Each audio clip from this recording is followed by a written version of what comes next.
Hello বন্ধুরা, তোমরা সবাই কেমন আছো? আশা করি সবাই খুব ভালো আছো।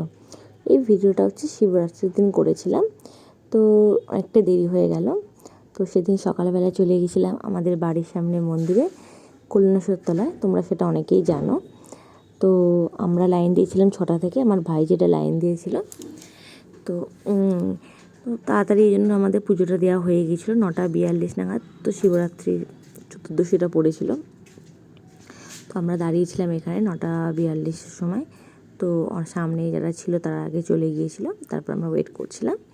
তারপরে আমরা গিয়েছিলাম জল ঢালতে। তো এইখানে হচ্ছে তোমার এই ভিডিওটা করেছে একটা দাদা।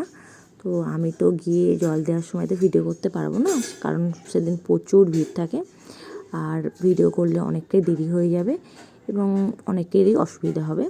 তো আমি একটা দাদাকে দিয়েছিলাম ভিডিও করে দেওয়ার জন্য। তো সেই দাদাটাই ভিডিওটা করে দিয়েছিল। তারপরে আমরা ভালো করে জল দিয়ে তারপর বেরিয়ে এসেছিলাম। তো এই দেখো আমাদের তখন হচ্ছে পুজো দেওয়া হয়ে গিয়েছিল। ওই আমাদের মোটামুটি 10:30টার সময় বাবার মাথায় জল ঢালা হয়ে গিয়েছিল। তারপরে দেখো এখানে সবাই তোমার বেলুড় মঠে সব সন্ন্যাসীরা মহারাজরা আছে এখানে। এরা হচ্ছে তোমার পাঠ করছে, প্রতি বছরই আসে এনারা মন্দিরেতে পাঠ করেন।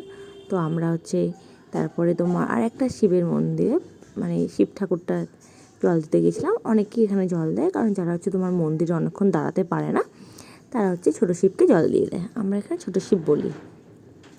তারপরে আমরা কথা শুনছিলাম। কথা শোনার পর তোমার হচ্ছে আমি আর আমার ভাই যেখানে একটু ভিডিও করে নিয়েছিলাম।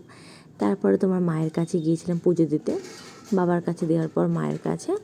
তো দেওয়ার পর তোমার হচ্ছে এই দেখো না, এখানে আর একবার আমি দিয়ে দিয়েছি ভিডিওটা।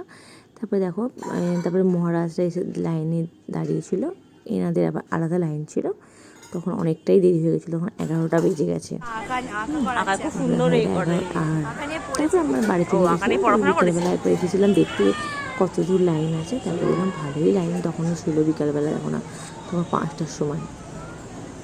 তারপরে এখানে দেখো 6টা 6:30টার সময় এই একটা কাঠ পুজো করছিল। এখানে হচ্ছে তোমার এই বেল কাঠটাকে পুজো করা হয়, পুজো করে আগুন দেওয়া হয়। কারণ হচ্ছে সকাল থেকে যে শিবের মাথায় জল দেওয়া হয় না, তারপরে যে শিবের ঠান্ডা লাগে, তখন শিব ঠাকুর নাকি এখানে এসে আগুন পোহায়। তো এখানে এসে এটা সাধারণত বেল কাঠেতেই করা হয়, অন্য কোনো কাঠ হয় না। আর এখানে আগুন দেওয়ার পর হচ্ছে তোমার সারা রাত্রি আগুনটা জ্বলে, সকালবেলা কিন্তু। আর এই কাঠটা কিন্তু বেল কাঠেরই হয়, অন্য কোনো কাঠের কিন্তু হবে না।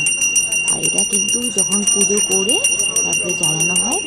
আর এই আগুনটা কিন্তু সারা রাত জ্বলে, পরের দিন সকালবেলাও কিন্তু আমরা দেখতে পেতাম ছোটোবেলা জ্বলতো কিন্তু। এটা খুব মানে এটা সব জায়গায় হয় না, এটা কিন্তু আমাদের কল্যাণেশ্বরতলা মন্দিরেতেই হয়। তারপরে দেখো এটা হচ্ছে তোমার বাবার পুকুর, দুধ পুকুর। এখানে যে জলটা বাবার মাথায় দেওয়া হয় সেই জলটা এখানেই যায়। আর এটা হচ্ছে তোমার মায়ের পুকুর।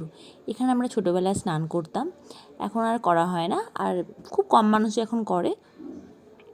তারপরে দেখো বাড়ি যাওয়ার সময় যখন 9:30 বাজে, 9টা 9:30, তখন দেখো এত ভিড়,